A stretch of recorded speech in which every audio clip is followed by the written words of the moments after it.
siapa pemain yang memang sangat flop, yang memang sekiranya di awal turnamen ini kita berekspektasi banyak terhadap dia, tapi akhirnya loss aja, miss gitu kan. Apakah Jordi Amat mungkin yang beberapa kali main gak cukup memuaskan gitu kan?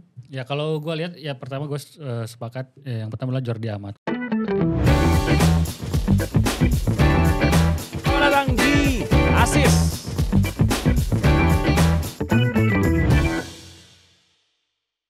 Hola outsider, welcome back again di konten Asis bersama gue Alvino. Dan spesial kali ini gue ditemani oleh Ardi and Sufi. N-nya apa Kang? Nur Hadi. Nur kan? Nur Hadi. Ya. Nur Hadi. Nur Hadi. Saya taunya Ardi Sufi doang karena begitu famousnya Anda di berbagai platform gitu kan. Iya. Dan Ardi Sufi ini adalah, menurut saya adalah sosok yang lebih baik daripada Rifan Pradipta gitu kan. jadi kalau podcast sebelah ini sering nyindir-nyindir, kita juga boleh dong nyindir-nyindir kan. Mau bilang pansos terserah apa gitu kan ya kan. Semoga kita langgeng ya bikin program ya. Semoga kita langgeng. Ripan itu di tim gue jadi asisten pelatih. Gue pelatihnya. Ya itu bisa kan, kenapa gitu ya, mungkin garis tangan ya. Garis tangan maksudnya bukan garis tangan dia yang sukses, kita enggak, dia yang duluan. Ya kan, dia yang duluan aja gitu kan. Ilmunya mah boleh diadu ini mah. Ya semoga langgeng ya bikinin program ya berdua. Dan kali ini Studio Asis masih setia ada di Studio 36. Program Asis ada di Studio 36 di kawasan BSD. Dan hari ini bertepatan kita habis konten live reaction yang juga dilakukan di studio yang sama. Jadi kalau kalian mau bikin live reaction tandingan silahkan. Kalau kalian mau bayar studionya lebih mahal biar kita nggak live reaction silahkan gitu kan.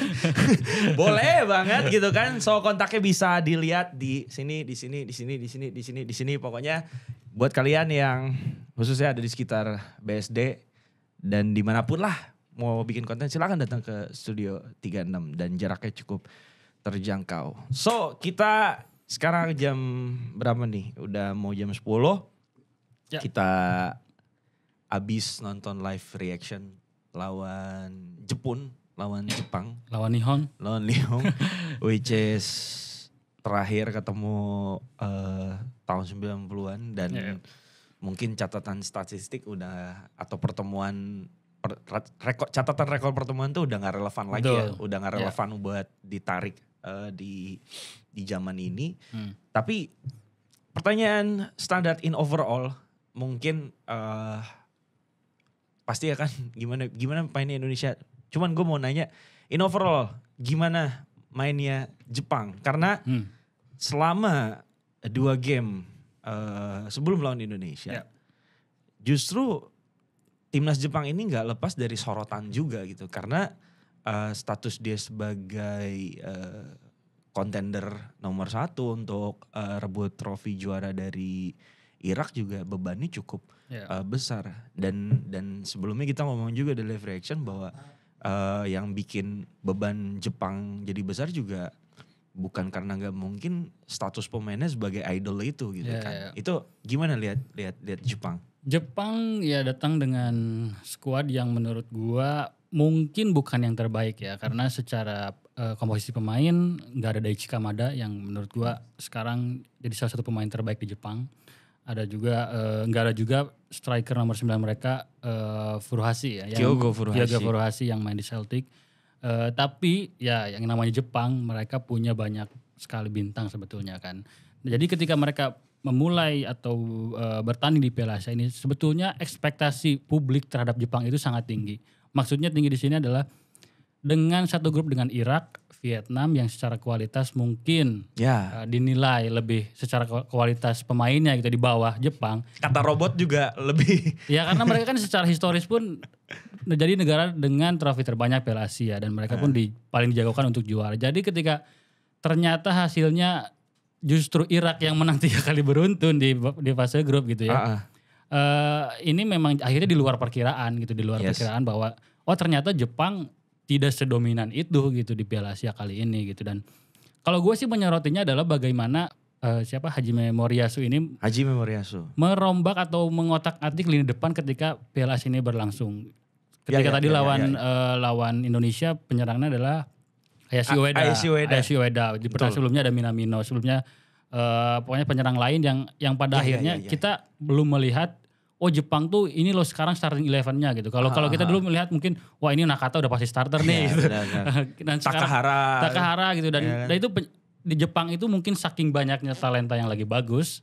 Nah, Moriyasu itu belum menemukan ini nih skuad yang bisa membawa Jepang untuk mendapatkan lagi trofi Piala Asia yang kelima berarti ya. Dan pada akhirnya di pertandingan lawan Indonesia itu adalah pertandingan ketiga yang ya secara komposisi pun udah diotak-atik gitu. Ritsu Doan tuh di 2 pertandingan pertama nggak main sejak menit pertama. Itu udah jadi situasi di mana Moriyasu lagi nggak nyaman gitu dengan skuad yang ada gitu. Akhirnya apalagi mereka setelah kalah dari Irak gitu. Dan di pertandingan terakhir harus menang lawan Indonesia yang pengen menang juga gitu. Jadi ini memang bukan Jepang yang kita lihat ketika misalnya di Piala Dunia 2022 gitu. Yang wah ini Jepang keren banget bisa menandingi ya bisa ngalahin Spanyol, bisa lawan Brazil gitu ya. Yang menunjukkan wah pride of Asia gitu ya. Jadi akhirnya kita bukan kecewa tapi lebih ternyata Jepang lagi nggak kuat-kuat amat gitu. Itu jadi mungkin kalau gue soroti adalah dari sisi pertahanannya juga. Kalau kita lihat dari pertandingan pertama, pertandingan kedua dan akhirnya pertandingan ketiga selalu kebobolan dan total sekarang udah kebobolan 5 gol gitu. Ya kita sempat bahas juga di live reaction dari sisi sebetulnya dari komposisi lini pertahanan mungkin banyak perubahan dan ada banyak pilihan buat Moriyasu, tapi di posisi kiper sama seperti pemain nomor 9 nggak ada kiper yang cukup dipercaya untuk terus menjadi starter seperti zamannya Kawashima, seperti zamannya Kawaguchi gitu yang udah ketika Jepang main kipernya udah pasti itu gitu. Dan sekarang Suzuki itu usianya masih 21 tahun. Benar. Perlu diingat gitu ya. Dan dari 3 kiper yang dibawa oleh Moriyasu di skuad Piala Asia ini adalah tidak ada yang capsnya lebih dari 10 pertandingan. Betul. Sebelumnya ada Gonda, sebelumnya ada Daniel Smith. Dan itu tidak masuk ke roster di Piala Asia sekarang. Gak masuk national pool ya. Gak masuk national pool gitu. Jadi ya ini mungkin memang bukan Jepang yang skuad terburuk, tapi banyak celah atau banyak kekurangan di skuad Jepang yang sekarang. Nah, apakah di pertandingan lawan Jepang, timnas itu ya sebenarnya ini calculated loss ya. Lawan Jepang tuh calculated loss gitu kan. Berharap menang lawan Jepang tentu baik, tapi kalau lo all in taruhan ke lawan Indonesia itu lo gila namanya gitu kan. Nah ini kan calculated loss gitu, tapi setidaknya dari menyambung ke obrolan yang tadi tentang celah-celah yang berada di pihak Jepang, gimana jalannya match Indonesia versus Jepang dari perspektif Indonesia? Apakah loop celah-celah atau kelemahan-kelemahan yang tadi sempat dibahas itu ada beberapa momen nggak sempat dimanfaatkan sama kalau kita lihat atau termasuk golnya Sandy Walsh karena ngelihat kayaknya Suzuki harusnya bisa itu. Jadi kalau kita lihat dari 4 gol ke gawang Jepang sebelum pertandingan melawan Indonesia itu kan 2 gol dari set piece Vietnam. Itu pertama dari corner, yang kedua dari set piece free kick. Free kick ke tiang jauh terus dikirim lagi ke tiang jauh sisi sebaliknya lalu tap in. Terus ketika gol melawan Irak. Irak lawan Irak itu 2 golnya hampir serupa, menyerang lewat sisi kiri dan umpan silang berhasil ditepis sama Suzuki, tapi langsung disundul juga kan. Nah kalau lihat pertandingan tadi, kalau lihat peluang dari pertama di babak pertama ada peluang Marcelino masuk dari sisi kiri, dia udah masuk hampir dekat tiang gawang ya tiang dekat, tapi umpan cutback ke kotak penaltinya berhasil diblok. Itu akhirnya jadi corner. Terus sebelum itu ada juga peluang Marcelino, dia juga masuk dari sisi kiri juga, sisi kanan pertahanannya Jepang. Itu juga cutback dari sisi kiri berarti dari Egy Maulana Fikri kalau nggak salah. Dari Egy. Terus diumpan ke tengah atau dari Arhan umpan ke Marcelino tendangan dari luar kotak penalti gitu. Jadi dari secara kelemahan Jepang sebetulnya ST pun cukup tahu bahwa kelemahannya ada di sisi kiri. Dan termasuk ketika berusaha mempertahankan Arhan dengan tidak mengganti Arhan. Karena kan sebetulnya ada opsi yang lebih bagus ya secara kualitas ya. Ada Sainer Petinama gitu yang di 2 pertandingan terakhir, di pertandingan pertama main sebentar, terus gak main di pertandingan kedua dan banyak yang mengira bahwa ini Patinama pasti disiapin nih buat lawan Jepang gitu ya. Karena dia kan telat gabung, mungkin fitnessnya belum belum pulih lagi. Mentally juga mungkin juga, karena masalah keluarga juga masalah belum bisa recover banget. Ya tapi dengan alasan mungkin ini disiapin nih lawan Jepang. Tapi ternyata tetap Arhan kan yang jadi starter. Dan ketika keputusan tetap mempertahankan Arhan itu akhirnya terbayar lewat golnya Sandy Walsh gitu. Dan sebelum itu ada juga situasi di mana memasukkan Elkan Bagot bahkan jadi striker di pertandingan kali ini.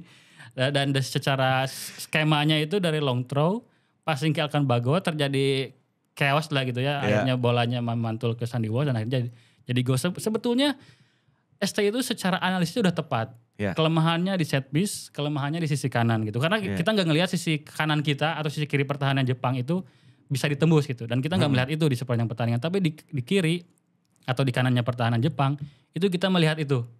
Dan itu berhasil dimanfaatkan walaupun gagal menjadi gol. Ya. Gitu.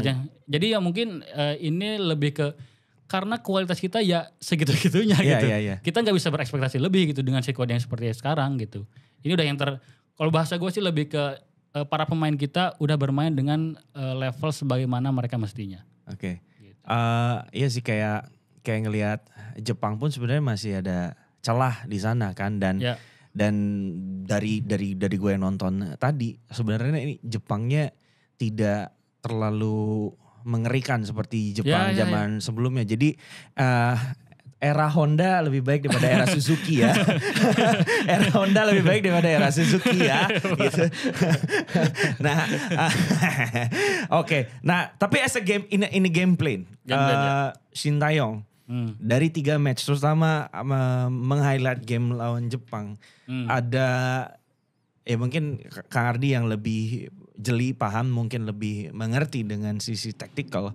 Apakah ada sisi taktikal yang signifikan berubahnya atau memang kayak ini kalau dari saya kacamata awam ini memang satu taktikal sama cuman variannya aja beda itu.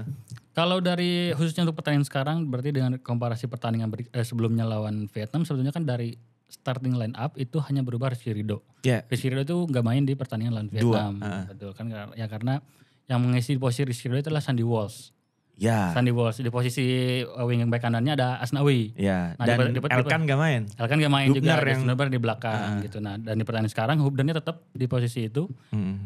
Sandy Walshnya di posisi Asnawi. Nah, posisi yang sebelumnya di sisi Sandy Walsh adalah posisi Rizky Ridho. Tapi kalau melihat pertandingan lawan Vietnam, sebetulnya secara game plan tuh Indonesia udah on spot lah dengan apa yang dimainkan oleh Vietnam gitu. Bahwa Vietnam mencoba build up, Indonesia mencoba counter press sejak di lini pertahanan lawan gitu, dan itu tuh cukup berhasil membuat Vietnam kerepotan untuk membangun serangan.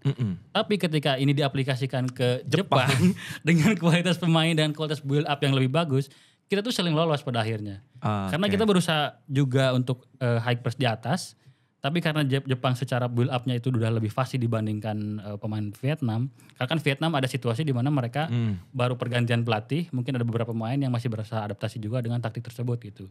Tapi Jepang yang udah lama dengan Moriyasu menghadapi Indonesia yang mungkin secara pressingnya udah compact, udah barengan, udah secara strukturnya udah benar. Tapi balik lagi ini Jepang, ini kualitas Jepang yang akhirnya bisa dengan mudahnya lolos beberapa kali. Bahkan ketika dalam situasi transisi, khususnya ketika kita udah menyerang, Jepang itu tetap bisa bikin build up untuk sampai akhirnya bikin peluang ke gawang kita gitu. Itu yang tidak bisa dilakukan oleh Indonesia, situasi transisi. Dari 3 gol, ini gue menyorotin dua gol ya, karena satu lagi memang udah dibahas karena memang akhirnya STY bisa gol kita STY bisa melihat celahnya Jepang. Terus 3 gol Jepang deh terutama 3 gol Jepang 3 gol Jepang, 1 penalti, 1 bunuh diri Justin Hubner, kemudian satu lagi masih Ueda. Jadi total mungkin Ueda bikin sebenarnya 2, tapi nggak tahu Hubner dihitung apa enggak. Ini dari 3 proses golnya Jepang. Itu akan ngelihatnya gimana? Apa memang ini adalah titik apa ya? Kalau gue lihat tuh memang tadi yang dieksploitasi sisi kanan, sisi kanan Sandy Walsh. Sisi Sandy Walsh. Itu gimana ngelihat golnya Jepang?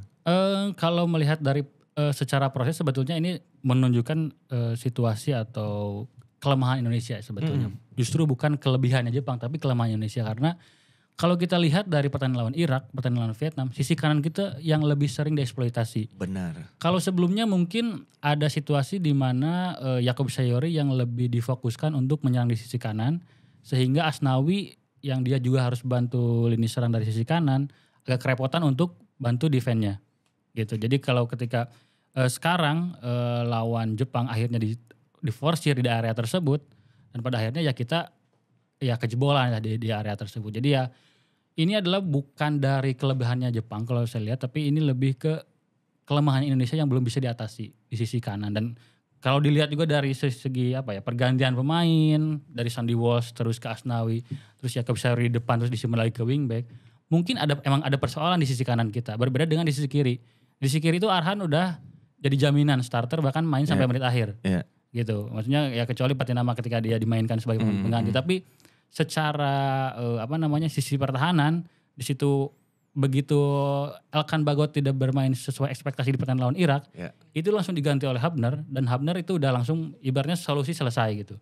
Oke, pertahanan di kiri kita gagal, kurang oke, itu berhasil diantisipasi. Tapi di sisi kanan kayaknya STY belum menemukan situasi atau solusi yang tepat sih. Walaupun dari sisi ofensif Walsh sebetulnya bermain sangat bagus. Sandy Walsh. Di pertandingan Vietnam itu jadi titik balik bahwa Walsh kan ada situasi di mana netizen itu bertanya kenapa sih Walsh itu lebih sering dicadangkan dibandingkan Asnawi gitu. Tapi akhirnya Walsh di pertandingan lawan Vietnam itu membuktikan bahwa dia main bagus gitu ya, main bagus. Tapi dalam artian main bagusnya Sandy Walsh dan Asnawi misalnya di sisi kanan itu tetap jadi weakness-nya kita gitu, dan itu berlanjut ke pertandingan tadi. Dan mungkin di pertandingan kali ini Walsh agak termaafkan karena dia bisa berhasil bikin gol. Gitu. Itu dia. Tapi ngomong Sandy Walsh, ada yang menarik. Pemain ini sebelum gabung ke timnas, orang tuh mengenal dia sebagai fullback kanannya Mechelen di Belgia gitu kan. Bahkan di level timnas juniornya Belanda dia main di back kanan. Pun dengan Justin Hubner di Wolf U21 dia defender. Defender nomor defender tengah lah gitu nomor kan. Nomor 34 ya. Ya itu. Jadi gue sih ngeliatnya kayak ini Sintayong coba pemain yang bukan di posisi naturalnya. Ya betul. Dan akhirnya apakah itu bekerja atau enggak mungkin terlalu dini untuk nilai itu dijawab. Tapi yang jadi unik adalah ketika Hubner memulai debutnya dengan timnas Indonesia, dia main jadi gelandang. Ketika Sandy Walsh memulai debutnya sebagai pemain Indonesia, gue masih ingat dia main gelandang juga sama Mark Klok. Dan akhirnya kemarin ditempatin jadi back tengah. Right center back. Justru malah jarang dia nempatin di posisi natural dia sebagai full back kanan. Nah setelah kejadian atau kekalahan dari Jepang, dan kita masih dalam proses nunggu match dari grup sebelah. Ngelihat kayaknya setelah kekalahan ini akan seperti apa timnas di bawah Sintayong, terutama di level junior, di mana kita masih punya beberapa partai di kualifikasi Piala Dunia 2026. Gua sebetulnya agak bukan bingung tapi lebih ke bertanya. Sebetulnya pemilihan STY ini pemilihan pemain, apakah dia memilih pemain karena ragu atau meragukan kualitas pemain Indonesia kita yang bermain di Liga 1 ya, atau karena memang ya pemain-pemain yang sekarang ini memang pemain-pemain yang dibutuhkan oleh Sintayong. Karena sebetulnya untuk lihat misalnya Justin Hubner dan Elkan Bagot secara posisi itu mereka sama, left center back, dia keduanya kidal, Elkan Bagot sama Justin Hubner itu kidal dua-duanya. Tapi karena ibaratnya secara kualitas dua pemain ini kualitasnya sama. Jadi ada situasi atau secara dia itu menyayangkan kalau ada salah satu pemain yang harus dicadangkan. Akhirnya Hubner dicoba digelandang untuk supaya mengakomodasi Elkan Bagotnya bisa main juga. Jadi dia punya dua pemain yang menurut dia secara kualitas bagus gitu. Nah tapi ketika ternyata Elkan Bagot main kurang oke, ternyata Justin Hubner yang main bagus di posisi itu gitu. Nah itu yang menurut gua ini sepertinya memang tidak banyak pilihan pemain dari kacamata STY dan tim gitu ya, bahwa ada banyak pemain Indonesia yang sebetulnya bisa bermain di posisi-posisi yang dibutuhkan STY. Yaitu tadi misalnya di posisi left center back, di posisi right center back, di wingback kanan, termasuk di posisi nomor 9 gitu. Ya. Dan pada akhirnya kan karena STI sepertinya tidak mempercayai itu, ya ini mungkin masih asumsi saya gitu ya. Pemain-pemain yang menurut dia bagus akhirnya ya udah yang penting mereka ini main dan dia mencari posisi yang bisa dimainkan walaupun posisinya itu bukan posisi naturalnya gitu. Itu akhirnya terjadi pada Hubner, terjadi pada Sandy Walsh, terjadi juga pada Rafael Struijk gitu. Jadi kalau kayaknya sih ini mungkin ada, karena kan sempat ada kritik juga dari STI bahwa Liga 1-nya dibenerin dong gitu kan. Iya. Karena ya itu tadi mungkin sebetulnya STI pun nggak menemukan pemain yang menurut dia secara profil itu cocok dengan sistemnya dia. Akhirnya karena ada banyaknya pemain naturalisasi yang secara kualitas itu lebih bagus, akhirnya mereka STI itu lebih memanfaatkan pemain yang dengan kualitas bagus ini gitu, walaupun secara posisi ya bukan di posisi aslinya gitu. Yeah.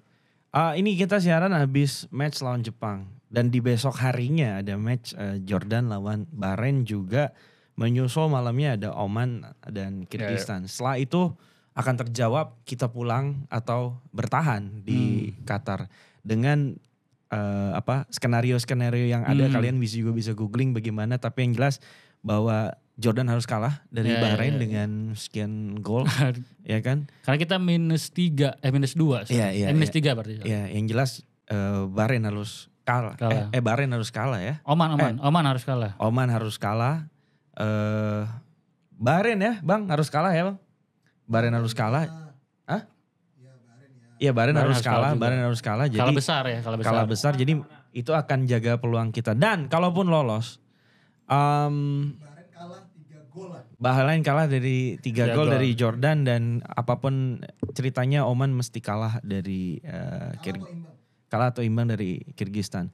Pun kalau lolos, ini jadi pembuktian bagi ST kalau dia akhirnya bisa lolos ke 16 besar, apapun itu caranya, yang penting akhirnya kita lolos ke 16 besar. Kalau kita lolos, dan itu kan hasilnya ditentuin sama grup lain. Betul. Lawan terbesar kita kalau lolos itu adalah Australia. Ini kita main what if. What if kita lolos ke 16 besar? What if kita lolos ke 16 besar? Dan kalaupun gak lolos, ini tinggal di cutting aja ya. Gitu kan. Tinggal di cut gitu. Ya, what if kita lolos ke 16 besar dan ketemu Australia, yang dimana ini satu karakter yang baru juga mungkin ditemuin setelah sebelumnya kita lawan tim Timur Tengah dengan segala macam stereotipe sepak bolanya, tim Asia Timur dengan stereotipe sepak bolanya, ini ketemu lagi tim yang gak Asia banget gitu kan. Ini beda lagi dari gameplaynya. Ini kayak kayak secuil benua Eropa di kompetisi Asia. Itu ngelihatnya gimana, dan apa yang what is Sintayong supposed to do lawan Australia? Karena sebetulnya dari persiapan pun kayaknya STI pun gak expect gitu ya bahwa akan menghadapi tim yang seperti ini gitu. Itu pasti bakal jadi percobaan lagi bagi STI. Entah itu mungkin mengubah formasi atau ada pemain lain yang dicoba di posisi yang lain. Karena menurut gue sebetulnya dari secara hasil mungkin STI yang penting lolos 16 besar gitu. Nanti dia ketemu lawan siapa itu udah mencapai target dia gitu. Jadi nanti meskipun nanti bisa berhasil lolos ke 16 besar terus ketemu lawan Australia, ya udah hasil apapun buat STI itu adalah sebuah keberhasilan. Gitu. Karena itu tadi dari awal STI udah mematok bahwa target kita adalah lolos ke babak 16 besar. Jadi ketika nanti ketemu lawan Australia dengan gameplay yang berbeda, dan dari awal pun STI sudah tidak mempersiapkan tim ini bermain melawan tim yang seperti Australia, menurut gue ini jadi sebuah hal yang baru bagi STI, dan mungkin bakal lebih ya udah akan mencoba beberapa pemain lagi atau formasi yang akhirnya berbeda dengan pertandingan sebelumnya. Karena kalau menurut gue sih akhirnya lolos dan gak lolos itu hanya akan menunjukkan bahwa sebetulnya Indonesia belum pantas lolos gitu untuk ke babak berikutnya. Karena dari secara kualitas ya kita akhirnya dipaksa lolos gitu. Kan dari hasil grup lain. Dari hasil grup lain gitu. Benar. Kita lawan Jepang kalah, lawan Irak kita masih kerepotan, lawan Vietnam oke. Ya berarti Vietnam ya kita masih level Asia Tenggara gitu. Belum di level di Piala Asia gitu. Benar. Kecuali kalau nanti bisa di Piala AFF kita sampai gagal itu gak jadi juara atau gak sampai final. Nah itu baru ternyata timnya Asia itu nggak begitu spesial gitu. Kalau udah sampai ke sekarang ya udah tim ini tuh memang mentok lah dalam tanda kutip ya, mentok dengan kualitas mereka dan pengalaman mereka gitu di level internasional. Ini tim yang menurut gua ini justru the beginning gitu. Ini awal dari semuanya gitu. Nah nanti kan apapun hasilnya si ST ini kan masih dalam tahap evaluasi juga. Dan setelah live reaction gue belum buka sosmed, belum lihat gimana respon orang, apakah banyak yang siapa yang trending topik pengen ST bertahan. Gue belum lihat, tapi kalau gue sih kalaupun harus misalnya ditanya nih sekarang gitu gimana menurut STY, ya setuju memang ini di beginning gitu kan. STY mungkin lagi meletakkan fondasi yang oke buat tim ini, tapi kan masalahnya tuh mau sampai kapan? Ya kan, mau sampai kapan, dan ini kan memang udah level senior gitu. Dan itu sih cuma perkara waktu gitu kan. Cuman ya gue senangnya memang ini mulai kelihatan nih, mulai jelas arahnya gitu. Jelas arahnya. STM mau gimana, STM mau bikin apa, STM mau minta apa gitu. Nah terus kalaupun harus ditentukan sekarang bertahan atau enggak, dengan STY yang sudah ngomong, dengan Sintayong yang udah ngomong kalau target gue dan 16 besar. Ini ibarat kayak orang di-challenge sama bosnya, lu bisa gimana? Bisa gak nih kerjain sekian hari? Kalau dia ngomong sanggup bos, ternyata mungkin lewat 1 hari atau lewat setengah hari, kan artinya dia sudah tidak komit dengan apa yang diomongin. Akhirnya ya tinggal tunggu nasib aja bos maunya apa. Tapi kan ada lagi ajang Piala Asia U23 ya di beberapa bulan lalu. Nah kalau akan sendiri sih ngelihat hasil dari Piala Asia ini, despite the result nanti yang kita belum tahu, bagaimana nasib Sintayong ke depannya di timnas Indonesia. Apakah mungkin ya lu fokus di juniornya aja, seniornya ada, atau dia di senior, junior siapa, atau memang masih kayak ya udah U23 senior sama dia, atau ya bahkan ya udah gak usah diperpanjang. Gue itu sempat bikin tweet di Twitter setelah STY gagal di Piala AFF 2022 berarti ya, 2022. Gue nulis dengan judul STY sebaiknya mundur lah, pokoknya STY out gitu. Tapi itu dalam konteks adalah STY mundur karena PSSI-nya lagi gak benar. Ibaratnya mau pelatih siapapun, ya ibaratnya kayak kasihan lah STY dengan reputasinya dia terus ngelatih Indonesia yang federasinya buruk saat itu 2022 menurut gue ya gitu ya. Karena waktu itu lagi ada transisi dari Edi Rahmayadi, dari Pak Ibul ke Erick Thohir. Itu gue masih ada melihat konflik itu. Terus gue masih merasa bahwa ini kayaknya pelatih itu hanya dijadikan sebagai kendaraan lah buat ketua federasi gitu, bahwa ini di zaman gue nih, ini pelatih yang bawa gue nih, gue berhasil nih gitu, berhasil mau rekrut pelatih yang lain Jerman gitu. Dan lain-lain. Gue takutnya seperti itu gitu, tapi setelah melihat 2 tahun terakhir itu dari setelah kegagalan di Piala AFF, ternyata Pak Erick Thohir itu mendukung penuh STY gitu, dan bahkan dengan sekarang skuad termuda, gue harap sih ini adalah tim yang memang disiapkan untuk beberapa tahun ke depan. Dan gue sih justru akhirnya berharap bahwa tetap di STY gitu. Gue ini membandingkan kayak misalnya Uruguay. Uruguay itu lama banget sama Oscar Tabares. Sampai akhirnya menemukan atau situasi di mana Uruguay punya banyak pemain yang ke Eropa. Uruguay jadi salah satu tim yang kuat di Piala Dunia gitu ya. Walaupun itu mengorbankan waktu yang lama gitu.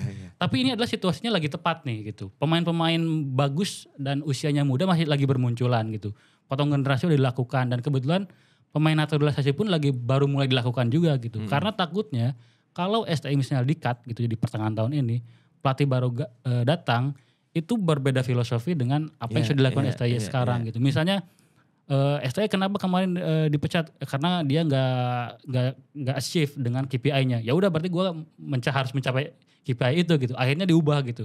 Ya udah gue akan memilih pemain-pemain Liga 1 misalnya yang lagi bagus, meskipun usianya mungkin udah mendekati ujung karir gitu. Sementara kalau yang gue lihat dari STI itu udah menyiapkan ya itu tadi 5-10 tahun ke depan gitu. Jadi gue rasa dengan situasi sekarang gue akan lebih mendukung STI itu tetap melatih timnas Indonesia. Iya sih.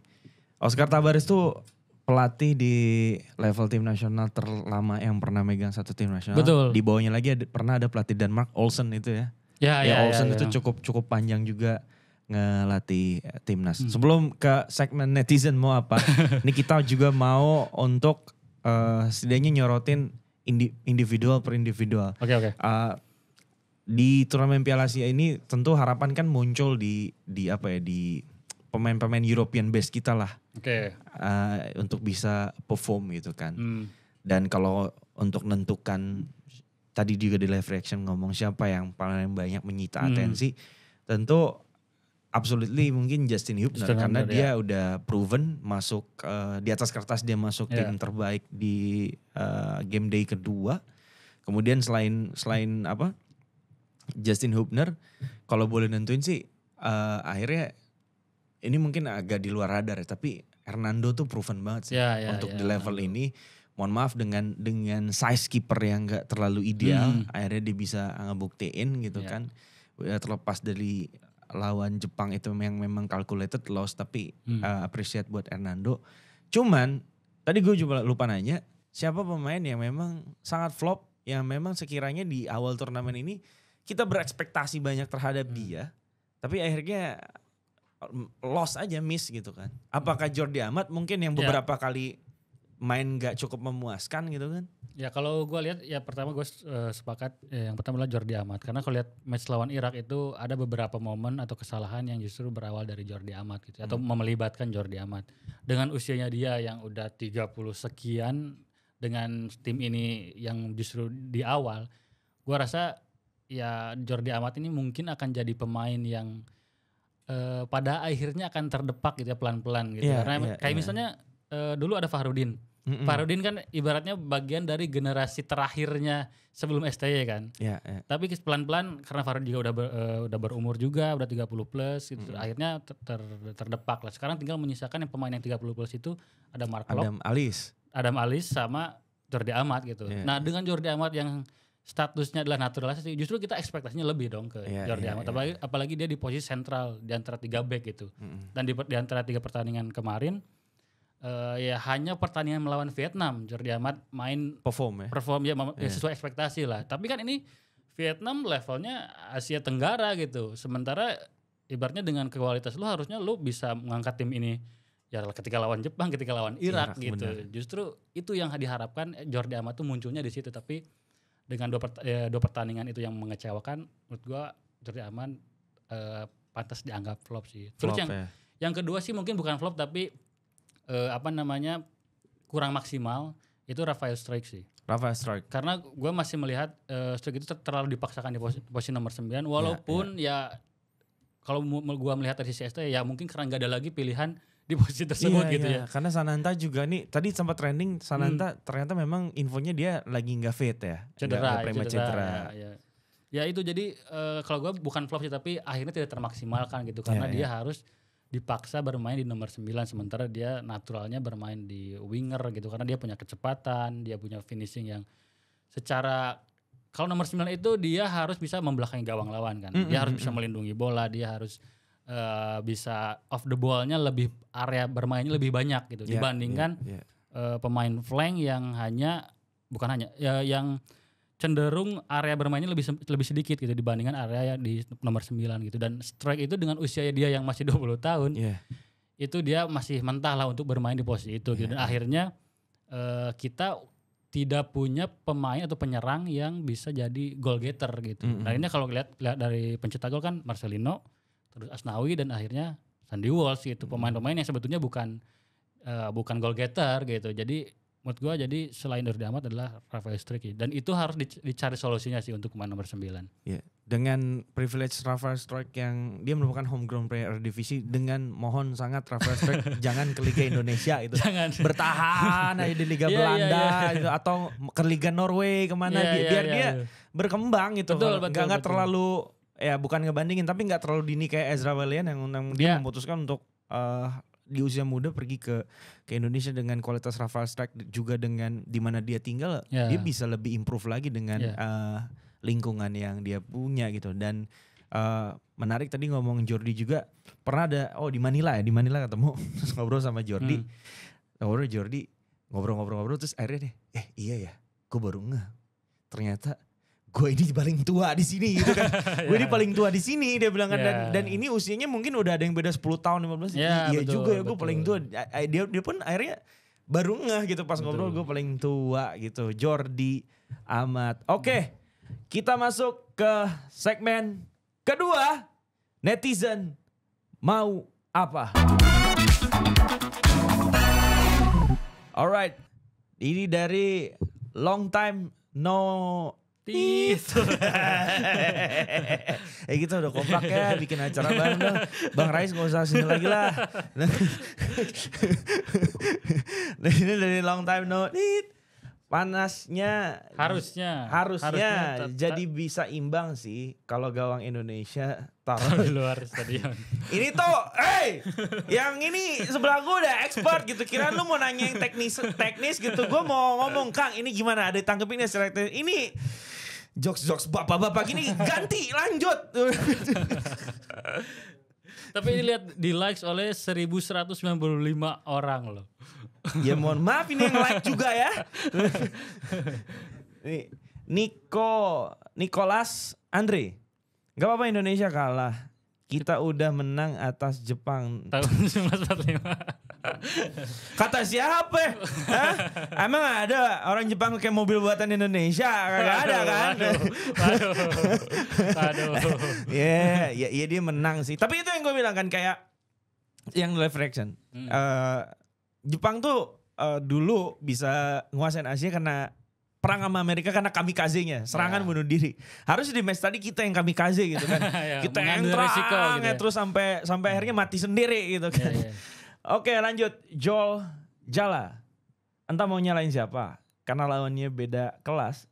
Tapi kenapa Shine gak main? Itu tadi udah dijelasin di live reaction. Mungkin bisa dibilang lagi. Yang memang karena Arhan ini sangat diperlukan banget untuk melihat kelemahannya Jepang. Bukan karena Arhan main di Tokyo Verde gitu kan. Tapi memang kalian Arhan gimana tuh?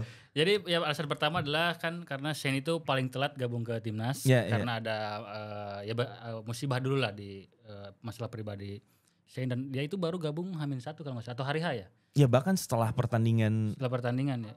H-1 ya. H-1 dan lawan Irak pun belum masuk line up. Ya jadi itu secara fitness, secara persiapan itu udah pasti bakal tertinggal dibandingkan yang lain. Nah kedua adalah soal Arhan yang ternyata main bagus banget ketika pertandingan lawan Vietnam. Dan juga kalau lihat proses gol dari lawan Irak itu berawal dari interceptnya Arhan. Jadi Arhan ngeblok umpan lambung ke belakang lini peran kita tapi dia di heading.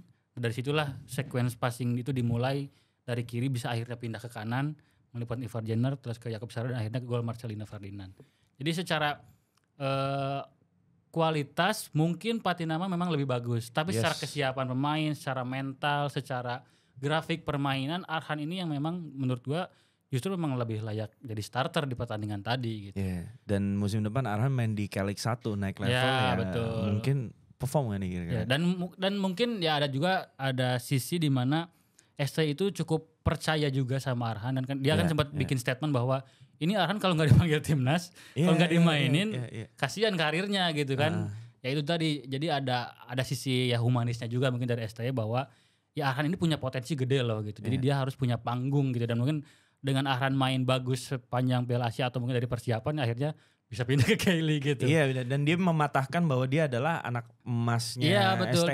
Iya, dan dia membuktikan di lapangan gitu. Maksudnya nggak hanya punya privilege itu gitu, dia dibantu gitu. Tapi ketika dia di lapangan dia membuktikan itu gitu. Dan paling alasan terakhir adalah ya ketika menghadapi Jepang yang punya kelemahan di set piece dan Arhan adalah pemain yang tepat gitu untuk mengeksploitasi itu dan terbukti di golnya Sandy Walsh. Dan ditambah lagi dengan upaya memasukkan Elon Baget. Gitu kan. Oke, dari Juang Klot. Oh ini punya clothingan nih. 5 tahun lalu circle kita anak-anak tetangga sekarang gimana sih? 5 tahun lalu circle kita anak-anak tetangga sekarang circle kita penguasa Asia yang apa sih nih? Sekarang circle kita penguasa Asia yang kerja di Eropa. Maksudnya pemain Jepang main di Eropa gitu. Circle penguasa Asia yang kerja di Eropa. Tapi memang gak terlalu banyak ya pemain jelik yang di bawah Jepang ya. Ueda di Feyenoord, Ritsudoan di Freiburg. Iya. Kubo di Sociedad. Ya gak terlalu banyak. Suzuki udah di Eropa. Paling yang di second teamnya aja gitu. Dan ya namanya dia punya banyak opsi di Eropa. Ya bahkan yang mengejutkan kan Kyogo Furuhashi kan mungkin dia vital banget di Celtics. Ya si siapa? Lazio. Kamada. Daichi Kamada itu juga kan cukup ini kan akhirnya nggak kepanggil juga. Nggak kepanggil juga. Tapi mungkin yang harus bisa dicontoh oleh Indonesia adalah Jepang itu kayak punya semacam apa ya namanya agensi mungkin ya yang bisa mengirimkan pemain-pemain ini ke Eropa gitu. Ya mungkin di kita udah mulai gitu ya. Arhan bisa keluar negeri, Marcelino bisa keluar negeri gitu. Egy sempat juga, Witan sempat juga. Tapi kalau di Jepang itu kayak misalnya ada banyak pemain yang mereka itu bisa sampai main misalnya di Latvia. Iya. Ya, Malta. Karena gitu. beberapa pemain Jepang Liga 1 tuh emang awalnya dari Malta, dari Latvia. Karena mungkin secara finansial mungkin nggak sebesar dia di Eropa yang di Eropa biru gitu ya. Kalau di Latvia, tapi yang bisa didapatkan adalah pengalaman main gitu. Dengan mungkin dengan tiar Eropa dia yang mungkin hanya di level 3 atau 4 atau 5 gitu ya. Itu udah membiasakan setidaknya main di luar negeri gitu. Karena main di luar negeri itu sebetulnya bukan hanya sekedar bisa ada di level yang bisa lebih tinggi, tapi bagaimana si pemain tersebut mengasah mental. Dia bisa bisa survive di negeri orang. Itu secara tidak langsung bisa juga berpengaruh ke permainan gitu. Dia mengasah mental bahwa wah gue survive nih di luar negeri, di negeri orang tuh gue bisa main gitu. Dan ketika di lapangan dia bisa menumbuhkan sikap bahwa dia nggak mau kalah, dia bisa main ngotot gitu. Karena itu tadi ada situasi di mana dia harus mempertaruhkan karirnya. Dia memikirkan karir, dia main dulu di tim yang kecil, dia main dulu di tim negara yang tidak terlalu besar gitu secara sepak bola. Tapi secara karir itu bisa jadi stepping stone buat dia main ke level yang lebih tinggi gitu. Jadi ketika dia main di timnas, dia main misalnya one day balik ke Indonesia, dia sudah ada di level yang tidak sama lagi ketika dia berangkat dari Indonesia. Benar. Oh ya, ada 5 pemain Jepang yang dari J-League di squad sekarang. Jadi memang jumlahnya lebih banyak yang European base gitu. Lanjut ke Fahrji 21. Menang dari gol bunuh diri dan dikasih voucher penalti aja bangga banget Jepang. Wih, ini generasi optimis ini. Generasi penghibur diri sama coy kita. Hoki setahun sekali diambil Jepang lawan Indonesia. Level kita bukan ASEAN tapi Asia. STY ini tim yang mengharapkan Sintayong stay. Karena memang ya selama karir Sintayong di sini menurut gue dia pelatih yang lumayan bisa mengambil hati orang Indonesia. Betul. Karena nggak banyak kan sebetulnya pelatih yang bisa cukup aman dari gangguan netizen gitu ya. Iya, benar. Kayak misalnya Simon McManaman itu cukup kritiknya cukup luar biasa hebat kan. Iya. Dan mau Luis Milla sebetulnya masalahnya mungkin ada di dalam sampai dia nggak bisa lanjut. Iya. Ya pelatih-pelatih lain apalagi misalnya lokal itu udah agak berat sih maksudnya ketika sesuatu hasil yang nggak bisa diharapkan gitu ya. Pressure-nya lebih tinggi gitu dan STI itu lebih banyak pendukungnya yang pro-nya gitu. Iya. Karena Simon itu kan memang awalnya di juara Bayangkara sudah proven, terus mungkin ada banyak yang coba ya Simon karena dia udah berhasil dengan Bayangkara skuad yang gak begitu bagus, ya bisa juara Liga 1, terus akhirnya dicoba di timnas akhirnya tidak berhasil gitu. Sementara Luis Milla itu kan memang posisinya dia tidak pernah mengalami AFF. Tapi dia hanya mengalami serangkaian pertandingan uji coba, kemudian waktu itu kita nggak main kualifikasi Piala Dunia karena baru bandnya baru selesai. Akhirnya kita nggak bisa, kalau gue pribadi, gue nggak bisa ngomong Luis Milla itu ada pelatih yang gagal atau pelatih yang berhasil karena masih belum cukup waktu untuk menilai atau untuk ngasih penilaian terhadap Luis Milla. Tapi kalau STY semua orang udah punya penilaian masing-masing karena waktunya udah cukup banyak dan memang dia salah satu pelatih yang bisa ngambil hati. Dan begitu banyak Sintayong lovers di Indonesia ini. Oke. Sebelum kita pamit, kita mau say thank you terhadap Studio 36. Gila terhadap. Formal banget sih. Kita mau makasih buat Studio 36 di BSD yang udah nyediain tempat keren ini. Nih kamera ini kan. Studio 36 di BSD ini yang udah punya tempat yang mungkin kalau kalian mau coba bikin podcast bisa kesini. Buat kalian yang pengen bikin podcast, nyaingin podcast Asis, bisa bikin kesini. Ini gitu setnya kan. bisa banyak ya, bisa di sini, bisa di sana, bisa di luar ya kan, bisa tiduran, itu kan kamera di atas. Dan juga buat UMKM yang mau kita promoin, silakan aja kirim produknya.